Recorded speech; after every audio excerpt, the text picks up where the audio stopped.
Voilà, nous vous l'avons promis il y a 2 semaines. Il était avec nous sur ce plateau. En principe, nous devions nous rencontrer 2 semaines après. Mais vous avez été très nombreux. Vous avez été très nombreux à réclamer qu'il revienne sur ce plateau. Et c'est chose faite. Maintenant, c'est chose faite. Il était encore dans le studio, maintenant il est sur le plateau. C'est le professeur Boaboa Wakayembe. Bonjour professeur. Bonjour. Alors, je vais rappeler professeur que vous êtes d'abord écrivain.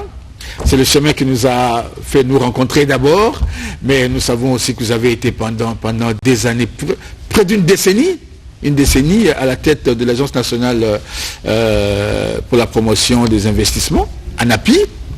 Vous avez été vice-ministre, vous avez été inspecteur général des finances, IGF. Qu'est-ce que je n'ai pas encore dit? Mais vous êtes professeur ordinaire, vous enseignez à l'université de Kinshasa, vous enseignez à l'université protestante du Congo et ailleurs aussi. Je ne connais pas tout apparemment. Mais c'est déjà beaucoup. Alors, nous étions promis de nous retrouver autour de cet ouvrage, du contenu de cet ouvrage, droit économique congolais. Parce que l'autre jour, nous parlions tout simplement des interventions de l'État dans l'économie du pays. Aujourd'hui, j'ai lu avec beaucoup de respect cet ouvrage que nous avons présenté il y a 2 semaines de cela, droit économique congolais. Alors j'ai été très enchanté de savoir que quand nous parlons aujourd'hui des interventions de l'État dans l'économie, ça ne date pas d'aujourd'hui, il y a toute la partie historique. Vous l'avez brossé un peu la dernière fois.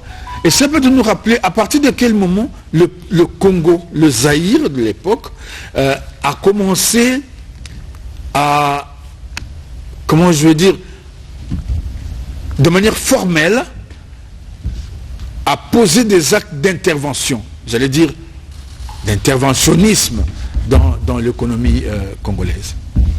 Bon, c'est à partir de 1966. Avec la privatisation. Quand le président Mobutu a pris le pouvoir, est intervenu en 1966 la loi Bakajika, ouais, qui dit le sol et le sous-sol appartiennent à l'État, deviennent propriété de l'État.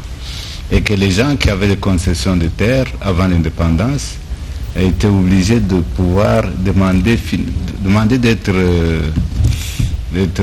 admis au registre du commerce, parce qu'en fait ils devaient rapatrier au Congo les sièges sociaux de leur compagnie qui était en Belgique, qui avait été amenée en Belgique en 1960. En fait, ils s'adressaient plus aux Belges.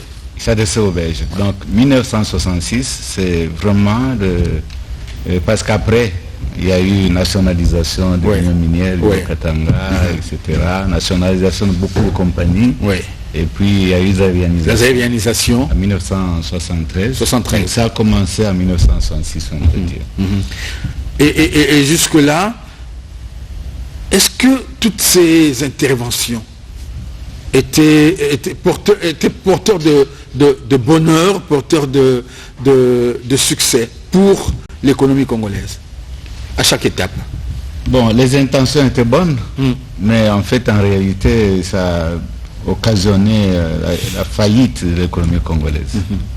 Parce qu'en fait, lorsqu'on a nationalisé l'union minière du Katanga et d'autres compagnies qui devint la Gécamine, finalement, si on voit la Gécamine 10 ans après, 20 ans après, ça n'existe plus.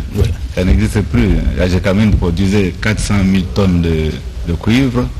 Elle est descendue, il y a quelques années, c'était 30 000 tonnes de cuivre. Et elle ne s'est pas encore élevée. Elle ne s'est pas encore élevée. Et la plupart des compagnies, disons des sociétés commerciales qui avaient été nationalisées, zaïanisées, n'existent plus. Si vous allez dans des provinces, à travers les provinces, tout ce qu'il y avait comme ferme, plantation, etc. n'existe plus. Donc l'économie congolaise a été vraiment cassée. On parle plus cacao, on parle plus textile, et les entreprises qui les géraient ont toutes disparu. Donc je crois que l'intention était bonne, c'était créer la classe moyenne congolaise prendre ces entreprises, de confier à des Congolais, mais ces Congolais étaient pour la plupart des politiciens. Voilà. En fait, donc c'est des gens qui ne connaissaient rien du commerce. En fait, c'est pas le fait qu'ils étaient politiciens, mais c'est plus le fait qu'ils ne connaissaient pas Ils étaient novices, le terrain sur lequel on les amenait. Ils ne connaissaient pas le terrain et puis ils étaient politiciens, les deux. Les deux, parce que je pense que lorsqu'on confie une affaire à un commerçant qui n'est que commerçant, il peut se débrouiller parce qu'il connaît les règles de l'activité commerciale. Oui. Mais lorsque c'est un politicien, il a son temps, il le consacre à des affaires politiques, etc. Il n'a pas le temps à consacrer. Si on vous a donné une plantation à Bouende, vous n'avez pas le temps d'arriver à Bouende. Oui. Donc c'est ça. Mais en fait, aujourd'hui, je voulais Prof, mais en attendant, quelqu'un comme, on va prendre un exemple, quelqu'un qui a quand même réussi, plus ou moins, Jeannot Bemba. Bon, Jeannot Bemba, oui. Est-ce parce qu'il n'était pas politicien à la base? Ça a été une réussite, mais également un échec. Hein. À la fin? À la fin, c'était un échec. Oui. Je ne sais pas si c'était sa faute ou bien la faute de l'État. Ou des gestionnaires qu'il avait mis en place. C'était la faute de l'État essentiellement parce que la mauvaise gestion macroéconomique de l'État, gestion budgétaire, c'est répercuté sur toutes les affaires au Congo. Et donc dans les années 90, toutes les affaires au Congo ont périclité. C'est vrai. C'est vrai. Vous avez dit tout à l'heure que vous vouliez nous parler de... Non, aujourd'hui, la petite remarque que j'allais faire, c'est que, permettez-moi de poser peut-être cette question, ça nous permettra d'y aller ensemble. Quand je lis cet ouvrage, Droit économique congolais, j'ai l'impression que, ça me donne l'impression que le droit économique congolais est plus le droit est plus basé sur les interventions et pas sur la créativité du gouvernement congolais. C'est plus sur les interventions. Vous parlez d'interventionnisme, mais beaucoup de chapitres sont réservés plutôt aux interventions de l'État. Oui, c'est ça, mais ce n'est pas une remarque à faire parce qu'en fait c'est comme ça que le droit économique est défini. C'est le droit d'intervention de l'État dans l'économie. Je suis rassuré. Ce n'est pas vraiment le droit de l'économie. Donc ce n'est pas le droit qui doit étudier la production, la circulation, la consommation. Et tout. Ça c'est l'économie pure. Mais ici c'est l'État qui intervient dans l'économie. Mais les actions de l'État sont destinées à impulser en fait la production. Exact. Donc, parce qu'en fait ce n'est pas quelque chose qui est laissé au privé seulement. L'État a son rôle à jouer aussi dans l'économie et donc il donne des impulsions. Il crée un cadre qui est propice aux affaires et pour permettre aux hommes d'affaires de pouvoir opérer. Ce cadre doit être propice. On doit voir les impulsions que l'État donne. Donc c'est pour cela que je voulais donner quelques réformes ou quelques mesures que l'État peut prendre dans notre pays pour relancer les affaires, pour donner ces impulsions-là. Parce qu'aujourd'hui, il en a vraiment besoin. Tout est à l'arrêt, carrément. Vous parlez de toutes ces entreprises qui ont disparu, toutes ces grandes plantations qu'on connaissait à l'époque ont disparu. Moi, j'ai donné l'exemple hier de la cacaoyère de Bengamisa, près de 156 km de Kisangani, qui à peine, moi j'étais encore là, j'ai quitté Kisangani en 90, et qui à peine prenait forme. Mais aujourd'hui, quand on pose la question sur la cacaoyère, il n'y a pas grand-chose. Quand on est à Kinshasa, on sent quand même qu'il y a des activités qui se déroulent, et c'est des activités de service, de télécommunications, malheureusement, des choses comme ça. Mais lorsqu'on quitte Kinshasa, on va à 40 km de Kinshasa, dans le Bas-Congo, ici, tout est à l'arrêt complètement. On va dans le Kasaï, tout est à l'arrêt, etc. Donc ça demande... donc il faut un partenariat très fort entre l'État et les privés. Et c'est dans ce cadre-là que j'ai fait des propositions. Il y a une bonne dizaine, mais nous pouvons parler de ce qui sera en mesure d'être abordé aujourd'hui. Première réforme que l'État doit faire, il doit abandonner au privé, céder au privé la fourniture de plusieurs services dans les entreprises étatiques ou bien dans les ministères. Et par exemple, ici à la RTNC, on peut céder tout ce qui est photocopie, à une compagnie privée. Oui. Tout ce qui est saisi à une compagnie privée. Saisie de documents.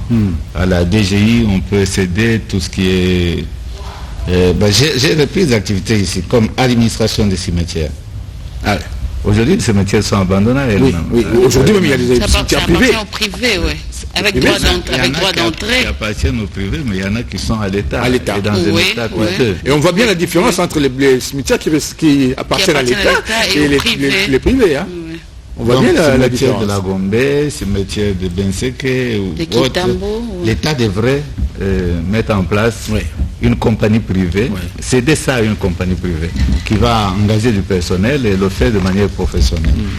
J'ai mis aussi l'administration des élections.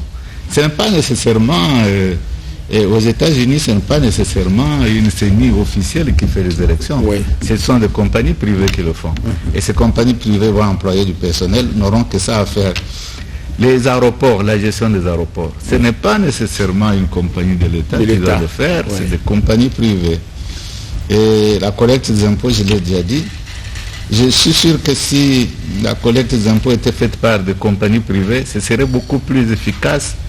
On recouvrerait beaucoup plus d'argent que lorsqu'on laisse des agents de l'État le faire. Donc tout ce qui concerne l'assiette, l'établissement des règles et tout ça. Avec tout ce qu'on connaît... La délivrance des patentes. La ville doit vendre des patentes aux gens, mais en fait, en réalité, tous ces petits commerçants dans les quartiers ne payent pas la patente. Ou bien dans les marchés. Voilà, tout ça, on signe un accord avec une compagnie privée qui va le faire à la place de l'État. Les enlèvements de véhicules fourrières, l'entretien de compteurs d'eau est relevé, donc même la régie des eaux, ce n'est pas elle qui doit tout faire. Le recouvrement et tout ça, compagnie privée, un accord signé, compagnie congolaise. Bien sûr. Je préfère dire que ça doit être une compagnie congolaise. On peut citer aussi la numérisation, l'informatisation de certains... Digitalisation des données. Des fonctions. Mais là, ici, il y a quand même une entreprise qui le fait. Hein. Ici où? Ici au Congo. Je ne sais pas. Je connais une entreprise, mais on n'en parle plus beaucoup. Il y a une entreprise qui s'occupait de ça. Hologramme, je crois que ça s'appelle comme ça. Hologramme. Oui, je les ai rencontrés. Et même la gestion des hôpitaux, un hôpital comme Mama Yemo, on se plaint, on met des médecins ils ne sont pas qualifiés pour gérer un hôpital. Il faut créer un accord avec une compagnie privée qui va gérer cet hôpital de la gestion et on va sentir le changement. Voilà. Donc j'ai repris ici plusieurs activités, ce serait fastidieux de les énumérer toutes, qui peuvent permettre de créer des emplois à travers des contrats que l'État peut signer avec des privés congolais qui vont créer des emplois. Parce que j'imagine par exemple tous ces emplois-là. Même nettoyer RTNC, faire ceci, faire cela. L'assainissement. Les toilettes, l'assainissement. Des compagnies privées qui vont le faire du manière... quand même, on va compter comme ça beaucoup d'entreprises privées. C'est bien d'entrer dans les toilettes, là, ce n'est pas très... Voilà. C'est pas très... Donc il faut une compagnie privée qui peut le faire. Ça, c'est une première réforme fondamentale à faire qui peut aboutir à la création des emplois, qui peut aboutir à un bon fonctionnement des services de l'État. Parce que j'imagine la collecte des impôts, combien de personnes vont être engagées pour collecter les impôts? Collecter les impôts, vendre les patentes ou je ne sais quoi, et suivre les déclarations d'impôts, suivre le paiement, parce que les fonctionnaires, ils sont là assis, on va vraiment, bureaucratie, etc. Mais une compagnie privée, avec des termes de référence bien déterminés, va le faire de manière professionnelle et l'État va gagner beaucoup plus d'argent. Donc les pays que nous envions, les États-Unis, c'est comme ça qu'ils font. Ils vivent de ça. C'est comme ça qu'ils font. Ils le font à travers une série de compagnies privées nationales qui vont employer du personnel, qui vont le faire. Donc il faut penser, ce n'est pas nécessairement utiliser des fonctionnaires, mais il faut utiliser des privés qui peuvent bien le faire. Deuxième item que j'ai repris ici, appel d'offres, c'est une modalité très très importante. J'ai dit qu'il faut faire appel à des compagnies privées. On ne va pas donner comme ça. Mais ça se fait chez nous. Ça se fait chez nous. Ça se fait chez nous, mais en cas de problème, on est jugé sur base du fait qu'on n'a pas fait on n'a pas organisé l'appel d'offres pour désigner les gens parce que la Constitution parle de l'égalité de tous devant la loi. Ouais. Toutes les compagnies doivent être sur un même pied d'égalité. Dit voilà, on va désigner une compagnie qui va faire des photocopies à la RTNC. Amène une vingtaine de machines ici à la RTNC pour faire des photocopies, mais elle doit être désignée sur base d'un appel d'offres pour s'assurer que ce sera un service de qualité, que des gens qui ont une expérience et qui ont le matériel qu'il faut, le matériel et qui vont le faire de manière professionnelle. Exact. Parce que et puis le prix sera bas. Oui. Parce que lorsqu'on on le fait de gré à gré, et ce sera n'importe quel prix. Donc le gouvernement doit veiller à mettre en place des mécanismes d'appel d'offres à tous les niveaux de fonctionnement de l'État. Autre item, l'État doit abroger les tracasseries. Bon, je ne dirais pas tracasserie, mais je dirais... Mais c'est quand même le terme consacré chez nous. Hein, je dirais les obstacles à l'émergence des initiatives privées. Oui. Il y a beaucoup d'obstacles. Vous voulez créer une société aux États-Unis, c'est pendant 30 minutes. Vous créez la société. Au Congo, c'est 1 mois, 2 mois. 30 jours. Malgré le guichet unique de création d'entreprise. Malheureusement. Malheureusement. Il y a beaucoup d'obstacles. Aujourd'hui, à Matadi, vous amenez votre bateau dans le port privé, c'est fait vite. En 1 jour, c'est fait, c'est terminé. Vous amenez dans le port de l'État, il y a tellement de services, il y a tellement d'obstacles.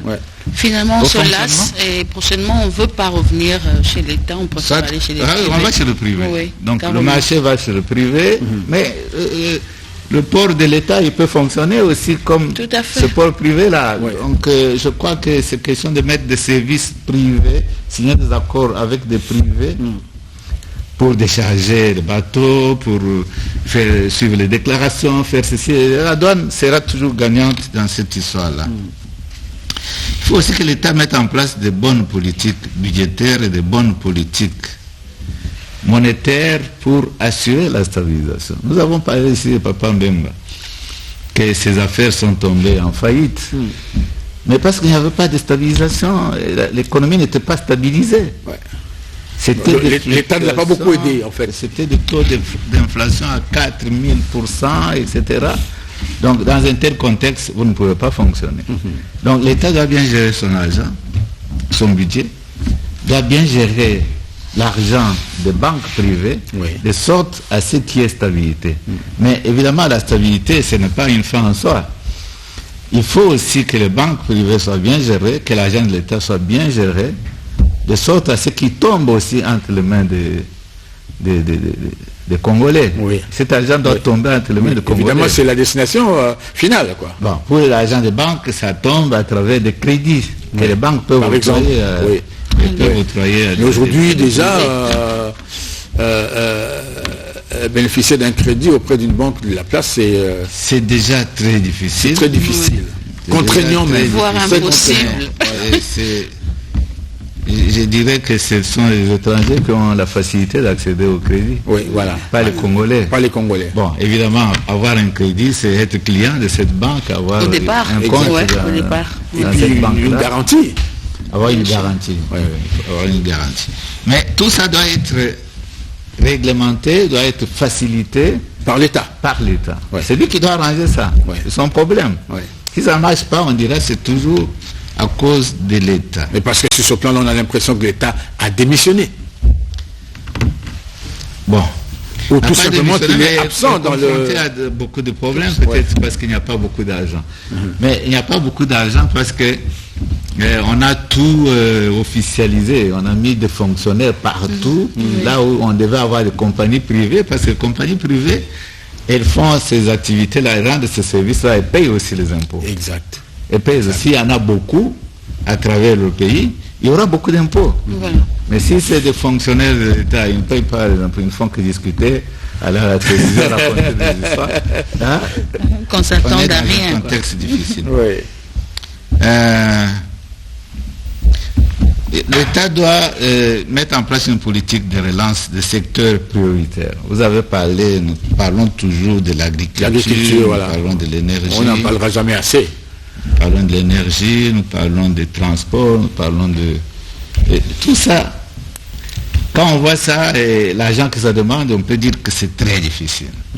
Mais en fait, vous prenez des pays amis africains, comme la Côte d'Ivoire, comme le Kenya, etc. Ils ont résolu ce problème-là. L'Éthiopie aujourd'hui. Ouais. Ils ont réglé ce problème-là. Ouais. Ils ont réglé ce problème en faisant appel à des compagnies privées. Donc national ou pas. National ou pas. Dans ce cas-là, parce qu'il faut... C'est vrai qu'il faut privilégier les compagnies nationales. Il faut $1 milliard. Et les compagnies nationales n'ont pas $1 milliard. Donc dans ce cas-là, ils ont fait appel. Il faut aller voir ailleurs. Mais c'est très facile. Un accord avec la Chine, elle vient ici et règle beaucoup de problèmes. Voilà. Faites-nous une route qui va là-bas, de 200 km. La Chine va le faire. Hein. Ouais. Ouais. Et ça entre dans le cadre de la coopération et c'est remboursé. Mais après, il faut voir juste quelle est la contribution de l'État et puis qu'est-ce que l'État gagne après. Parce que souvent on parle de contrats de dupes entre la Chine et les pays africains avec lesquels elle travaille. C'est contrat de dupes, mais je crois qu'il n'y a pas que la Chine. J'ai suivi là qu'on a signé un accord avec l'Allemagne. Ouais, pour construire la voie ferrée. La voie ferrée. Donc l'Allemagne peut le faire. De Kinshasa jusqu'à Banane. Les États-Unis peuvent le faire, etc. Donc, si nous n'avons pas d'argent, nous pouvons le trouver sur le plan international. Oui. Il y a aussi le fait que dans notre pays, l'État doit encourager des relations sociales basées sur la productivité et la qualité. Aujourd'hui, dans notre pays, on a des relations sociales basées sur quoi? C'est des histoires politiques, des discussions politiques. Voilà, sur les appartenances politiques. Mais en fait, la productivité, c'est ce que nous essayons de faire avec vous. Nous essayons de créer une autre manière de voir les choses. Exact. Et parler de productivité, parler de secteurs porteurs, etc. Donc, si vous allez dans un pays comme le Japon, toutes leurs relations sont basées sur la productivité. Ouais. Donc, les discussions, c'est là-dessus. Ouais. C'est là-dessus. Donc nous devons faire la même chose dans notre pays. L'État doit veiller à ce qu'il y ait constitution d'une épargne privée. Parce que avoir du crédit nécessite qu'il y ait épargne. Vous avez vos $200, $300. Si l'État arrive à convaincre tout le monde, tous les Congolais à mettre leur argent à la banque, mais ça ferait peut-être $20 milliards. Ouais. Et avec ça, les banques seraient en mesure d'attribuer des crédits. Vous savez, la banque, c'est pas vraiment une culture, c'est une culture qui s'installe petit à petit chez nous. Oui, parce que la banque a eu un chiffre d'affaires, les banques ont eu un chiffre d'affaires de plus de $10 milliards l'année 2020. C'est déjà quelque chose. Oui. Ce n'est pas trop, mais c'est déjà quelque chose. Mais ce n'est pas assez pour le Grand Congo. Ce n'est pas assez. Ouais. Donc, mais c'est un début. Oui. Nous devons, malheureusement, les gens se méfient toujours des banques par rapport à ce qu'on a connu avant. Voilà. Les gens beaucoup d'argent ont perdu leur argent dans des banques qui tombaient en faillite. Il faut que les banques cherchent à être de nouveau attractives. Exact. Montrer qu'elles font différemment les choses, qu'on ne va plus retomber dans ces situations-là, etc. Mais c'est l'État qui doit encourager ça. Parce qu'en fait, le contrôle des banques, la gestion des banques privées, c'est la Banque centrale qui en est responsable. Oui. Donc si on n'a pas de crédit, on peut dire que c'est à cause de la Banque centrale. Si les gens n'épargnent pas, on peut dire que c'est à cause de la Banque centrale. Cette politique de l'État dans ce domaine-là passe nécessairement par la Banque centrale. J'entends généralement, et j'entends beaucoup de fois ce que dit notre ami Tiani sur les questions bancaires, et c'est toujours très très intéressant. Oui. L'État encourage le rôle des universités en tant que promotrice des centres d'excellence. Oui. Vous voyez, quand nous étions jeunes, nous étions à l'université Lovanium, on sentait que c'était l'université. Il y avait des bibliothèques, il y avait des laboratoires, il y avait tout ça. Et comme il y a eu Covid, aujourd'hui, il y aurait eu des centres de recherche dans les... Donc l'État doit investir dans des centres de recherche. Mais à l'époque, quand même, on a vu plus d'une fois l'État faire recours à l'université pour trouver des solutions à certains problèmes. Oui. On a connu. Bon, déjà avec les commissaires généraux et puis tout ce qui avait suivi. Commissaires généraux, oui, dans les années 60. Oui. Mais avec l'arrivée de MPR parti État, tout ça est tombé. Tout ça est tombé alors. Ça est tombé, ça a périclité beaucoup. Mais sinon, il faut mettre en exergue les universités comme centre de créativité et je ne sais pas, par les subventions. Parce qu'aujourd'hui, vous prenez une IKIN, en dehors du salaire, entre guillemets, qui est attribué aux professeurs, il n'y a rien d'autre, il n'y a pas de subvention de l'État, il n'y a pas de centre de recherche, il n'y a pas... Donc on devrait réanimer tout ça. Parce que aux États-Unis, ça fonctionne autour des universités, dans les pays qui marchent bien. L'État doit mettre en place une politique d'aide indirecte à l'initiative privée. Bon, ça existe déjà, il y a des aides fiscales, il y a le code des investissements, le code minier qui met en place des allègements fiscaux, des exonérations. Mais il n'y a pas de financement direct, pas vraiment. Il n'y a pas... Ben, j'ai suivi là, il y a, je ne sais pas si c'est vrai, il y a un ministre qui a commencé à donner des fonds... Le ministre de l'Industrie, voilà, je crois que j'en ai entendu parler. Il y a un fonds pour les jeunes entrepreneurs. Oui, l'État doit mettre en place ces aides directes là. Le ministre Julien Paluku. Ça doit être Paluku ou bien l'autre ministre... Des PME. PME. Oui.